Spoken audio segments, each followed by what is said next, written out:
So now, second Suburi. We're coming up and we're coming down. Then we can come back to Kamai. Then we draw back, we tilt the sword, and as we tilt the sword, we raise it above the forehead. As we draw forward, we cut Shomenuchi straight down. Come back to Kamai, lift, and cut. Come back to Kamai, lift, and cut. Come back to Kamai, lift, and cut.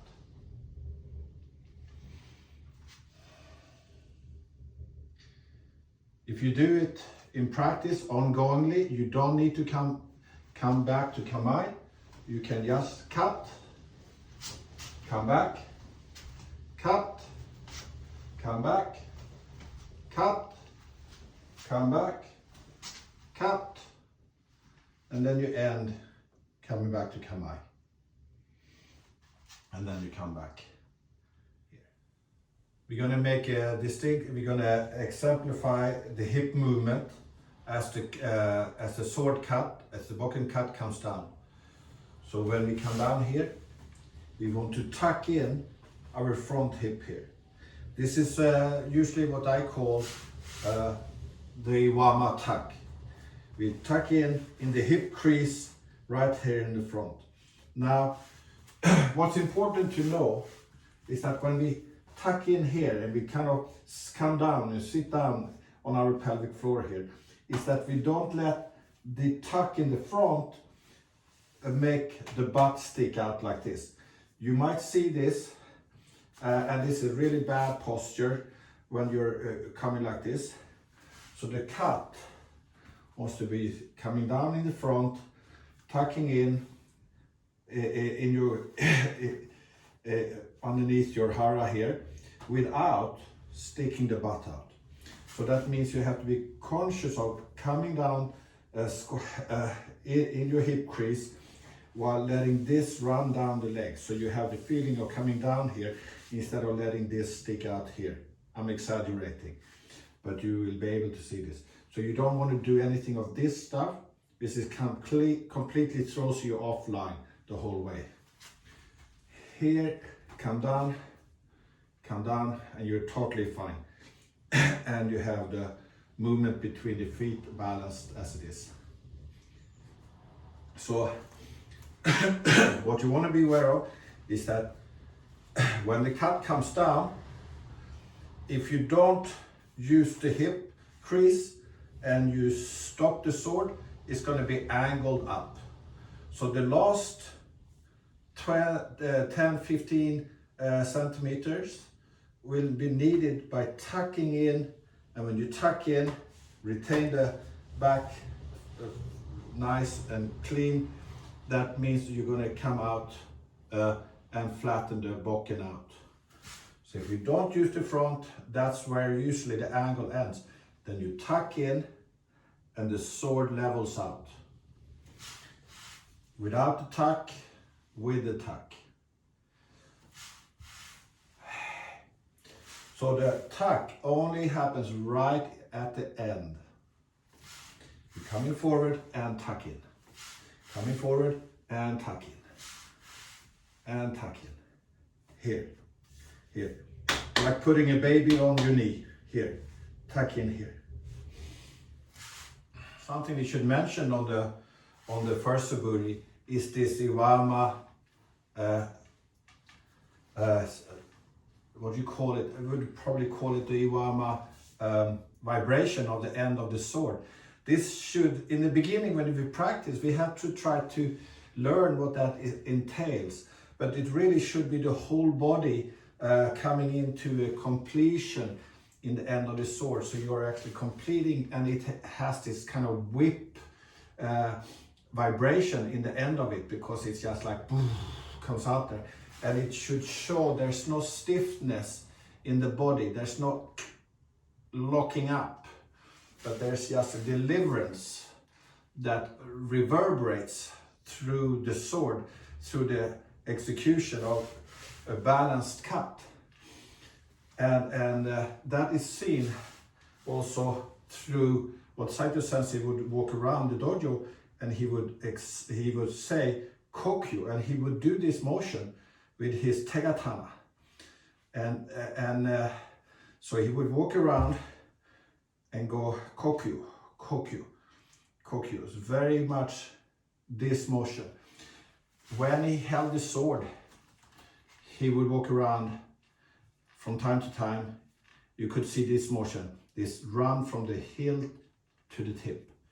And that would be the same kind of quality as you would do with a tegatana, with a hand sword.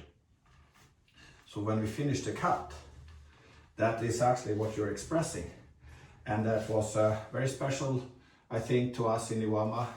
So we had the Iwama tuck in the hip crease, and we had a vibration at the end of the bokken, at the end of the sword, as we did the cut. That vibration sometimes can be recognized if you go to Shinto shrine in Japan, and there are female Shinto priestesses that sometimes do some. They have a special Shinto dance where they do a lot of rotation, and they have a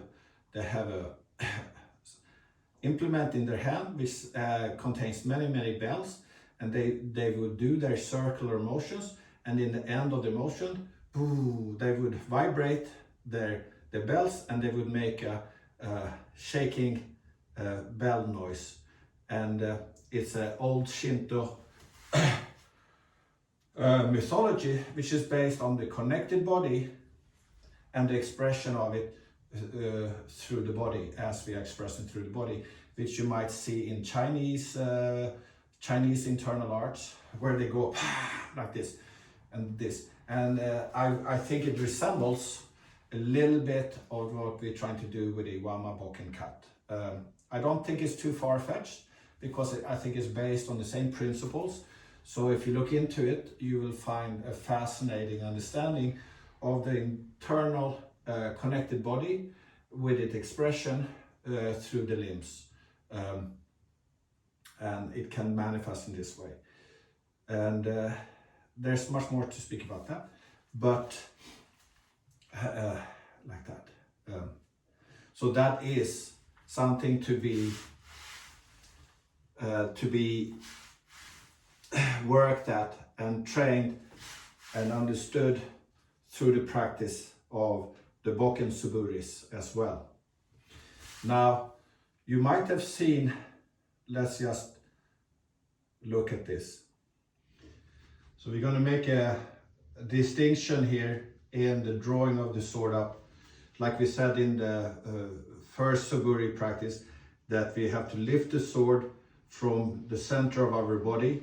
So we cannot draw it from the back as having a pulley to pull the sword up. So we're not lifting it with the shoulders, but we are able to rotate it, roll it back up, coming back up here. And as we come down. Now the movement, how we are moving back, has to do with the drawing between the feet as we are moving back and forth. So when we initiate this motion, we are not weight bearing in order to step. We are drawing ourselves back. We are pulling back. And as we pull back, which is the same as the rowing exercise of Osensei, when we use that motion, we're going to come to a point where we're going to take the step. Now when we're coming back to cut, we do not weight bear onto the front foot in order to step forward. From back here, we are going to use the leg bow to bow the leg, close the leg, draw ourselves forward.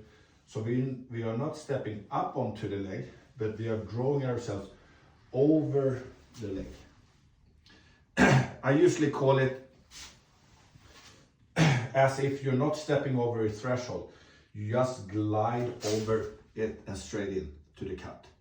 Now here, draw back, spiral up. Here, draw forward and cut. So you have this feeling here, draw, come back. Same feeling here, draw forward. That's going to retain your balance, and you're not going to throw yourself over like if you do the stepping exercise where you weight bear onto the left and you step onto the right, many times you lose your balance here. Especially now when we're using a lot of forward force. So it's important that we stay low and use the legs to initiate and complete the motion here. So we have this feeling, draw back, raise the sword.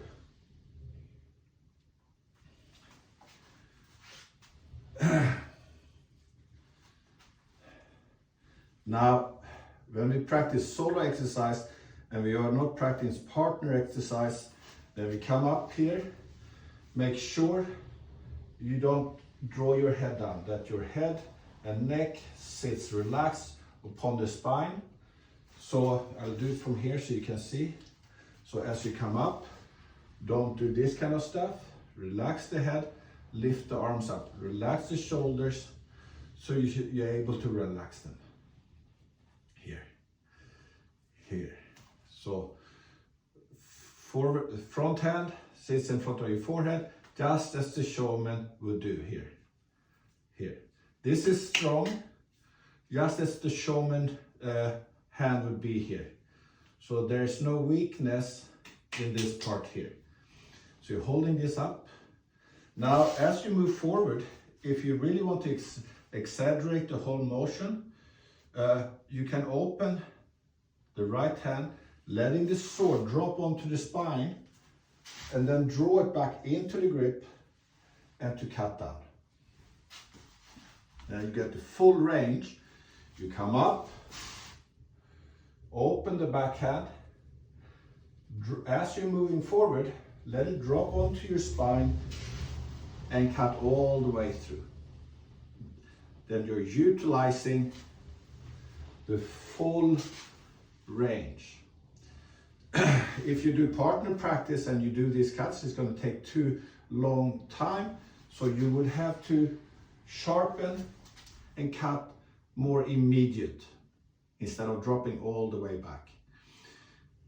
This has to do with connecting the body. If you come up here and your body is not connected, then of course by letting that drop back, you're kind of connecting the body, then we'll have that elastic feel and quality of being connected, so you can execute the strike. But if you're already pulling from center, connecting the body here, when you come up here, you're already connected and sprung, as it were. So when you draw between the feet, yourself forward, you don't need much of so in that sense, meaning you're taking the slack out already. So there's no slack from when you move forward to cut.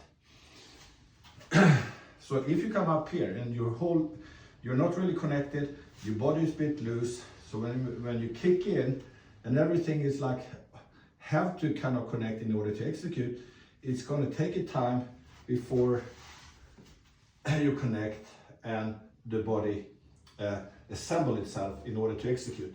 Just as a haymaker, you wind up and you come in swinging. But if you're already connected, you can throw that punch, that swing, that hook, you can throw it from where you're at, and you can throw it very fast, instead of gotta take the slack out and here it comes. So that's the benefits of having a connected body.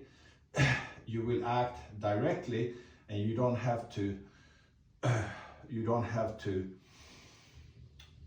wind up in order to deliver force, because you're already winding up, connecting the body already. So you're already connected and you don't need much time to execute. So second Suburi, draw back, draw up. So when the sword comes up here, that has the feeling of heaven and earth. You're drawing down, the sword is drawing up. So you're executing this, stretching the body vertically here. Then you have the movement through the pelvic arch between the feet. And as you come forward, you cut straight down. Tucking in without sticking out the butt, and gaining the horizontal cut. Come back to Kamai, which is an extensive Kamai. Never leave it on your body. Have it extensive, just as we do with the Shomen Uchi, like this. Hands on top, hands on top. Just to have a look at the Hammi and the positions of the feet. And I'm going to use the black lines so you can see the straightness. So when we do Hammi and right Hammi, Migi Hammi with Kamai, the front foot is straight on the line, the back foot is 45 degrees on the line. Same if you see it from here, front foot is straight, back foot, the line goes straight through the foot in 45 degrees. Now, and the normal Kamai we had in Iwama is the sword is already on the slant, so we usually never did a straight Kamai. We always had a slant on the Kamai on the slant, which really represents the angle, the 45-degree angle of the hip is represented here. So the hilt of the sword is more or less moving into your left hip socket here, and you have a nice good angle, just as a Shomen arm would represent the same angle. So do we have an angle on the sword for our Kamai. Now, if I step back now, in the second Suburi, you will see, have a look at the feet. So I come back, and suddenly I'm placing myself just on the left side of the line. So I'm coming up here, and then drawing forward, and cutting, and coming back onto the line with the cut. I can show the same thing on this line. So if I be having the Kamai, the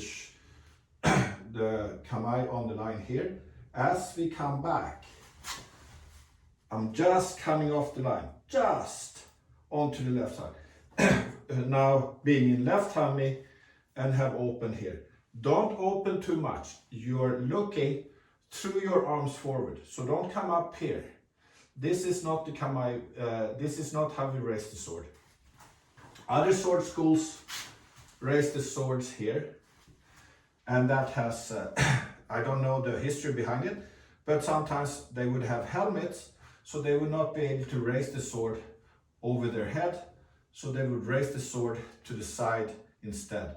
But in Iwama, with O-sensei's practice and Saito sensei's practice, we would raise it over our head here with this angle of the sword. So the second Suburi has an angle up here, just here. Good expansive posture. Then as we would come forward, we will just return onto the line and cut. So expansive Kamai, draw back, draw forward, draw back, draw forward. When we draw back, it's on the ball of the foot that is where the shift is happening.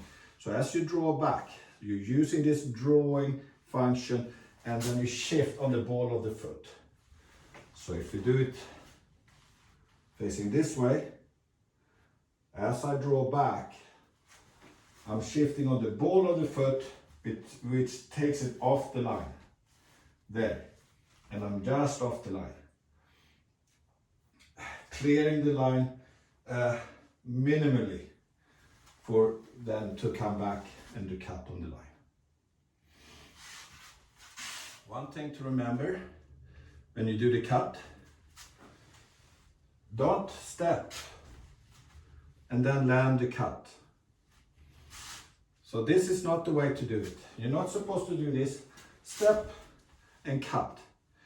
There is some beginning exercise where you want to go 1, 2, 3. Let's just look at this. Now the stepping sequence, coming back, stepping forward and cutting, is maybe good enough for a beginner practice where you step back, you step forward and you cut. But you don't really want to land the cut long after you have planted your foot. So you don't want to step and then cut. You really want to reach quite soon with the sword to the target. So you have to coordinate, and this is also where connecting the body is important, because if you don't have a connected body, meaning you haven't taken the slack out in your whole system, that means there's going to be a lot of slack, means that you're going to land the foot first, and when that's eventually the slack is taken out, simply because you need to coordinate, you're going to land the sword quite late in comparison to the step. So if you're quite loose in your body, this is usually what happens. You're just going through the motions, but you're not synchronizing it, and the sword is landing long after you have stepped through.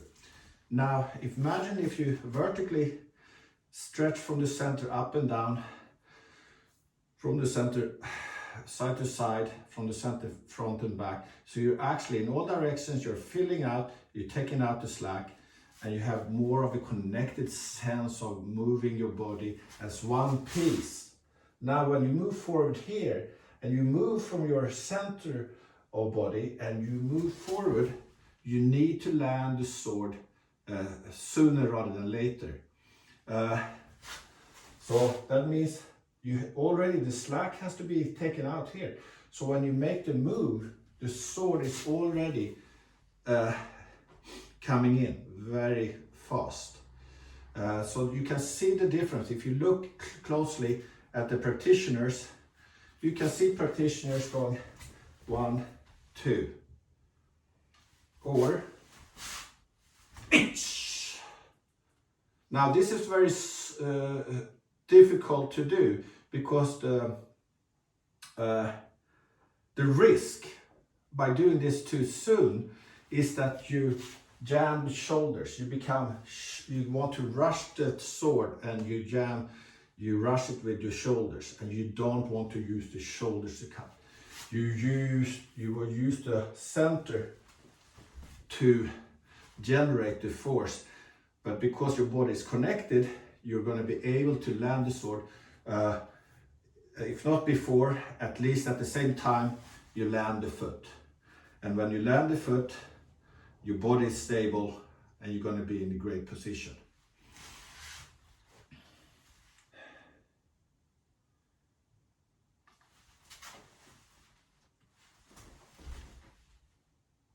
Now, this is also, I think, a distinction that we need to understand from a basic training to a more advanced understanding.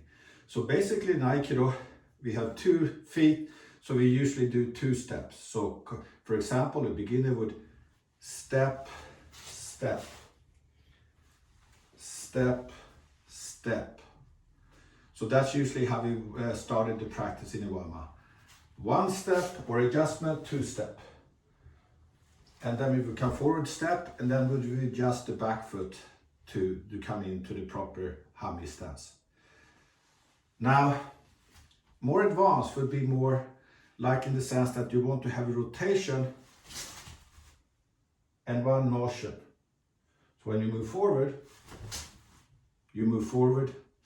with as little stepping sequence as possible. And you cut very fast, very coordinated, and very synchronized. So you're synchronized and your movement initiates from the center and comes here. So you're always very centered and balanced and connected. So when you see practice that goes adjust, settle, step, adjust, that is a good beginner's kind of practice, but that has to develop and evolve to a hara based motion where you move from the hara. And then if you're going to do any tenkan, we have to understand all the practices that involve tenkan. But we will come to that. So today, only just a word about the arms. So when you lift up here, don't flex the elbows out. So the left arm, for example, are simply lifting in front like you show me. So you come up here. Let me show this way from here. Don't flex the elbows out. So don't flex the elbows. Bring the elbows together, forward. So they're only doing the forward lifting cut here. This is strong, so don't be weak here. This is strong. That could support any action from the front here. So as you come forward, don't flex, and then cut. Once everything is here, you take the slack out of the body, you draw between the pelvic arch, between the feet, and you cut immediately down. So this is how you come up, this is how you come up. You draw up, little bit, we're going to show from here, little bit push down and drawing up here. So when you roll it back, you come up quick. When you cut now, when you draw yourselves forward, pull yourselves forward, you lead with the hilt. Hilt leads out and the tip follows. So it has hilt to tip cut, as we spoke about, as in the first Suburi, where you're executing Aiki upon impact. You're not simply just bashing a target. Regardless if it's a katana or a bokken, you're not simply bashing, you're cutting through. And of course, a bokken do not cut, but it displaces. It has the same heel to tip function in the cut. And so that means you have to be conscious of that your left hand, your right hand with extension to the tip, because it's very much between the right hand and left hand where you're alternating and shifting the connection between the hands. Here, here, here, here, here.